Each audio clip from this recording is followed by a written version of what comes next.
مش معنى بانك انت مخنوق دلوقتي بانك انت خلاص تنسى حلمك، او الساعات والدقايق اللي هي عمالة تعدي من عمرك دلوقتي بانك انت تقضيها على حاجة تافهة وتضيع عمرك على حاجة تافهة.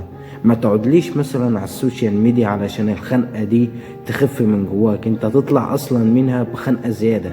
هتلاقي ناس على السوشيال ميديا اصغر واكبر منك ومن سنك محققين نجاح، انت لو قعدت 20 سنة عمرك ما تعرف توصل له.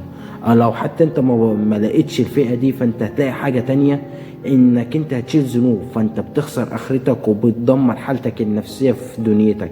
تلاقي اللي عمالة ترقص واللي عمالة تتمرقع واللي عمالة تتحنجل وتتمنجل، فانت في الحالتين انت الخسران.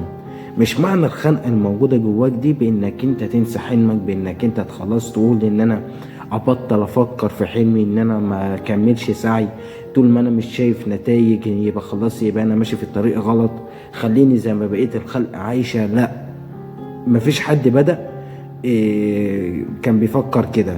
يعني انت الناس الناجحة اللي انت شايفهم ناجحين في حياتك او انت واخدهم قدوة في حياتك، هما لما جه بدأوا ما بدأوش مثلا تعبوا النهاردة فلاقوا النتائج وظهرت على طول، لا، هما اكيد شافوا الشعور ده وحسوا بيه، وشافوا حاجات امر من كده وحسوا بحاجات امر من كده، بس من رغم ده كله هما كملوا وبقوا ناجحين وبقوا ليك انت قدوة. فانت كمل.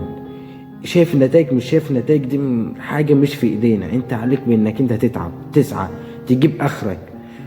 حتى لو انت كل يوم هتاخد دقيقة من يومك في طريق تحقيق حلمك، في طريق طموحك، دقيقة في يومك، دي ابسط حاجة وادفع حاجة، بس انك انت تتحرك وتبدأ دي اهم حاجة.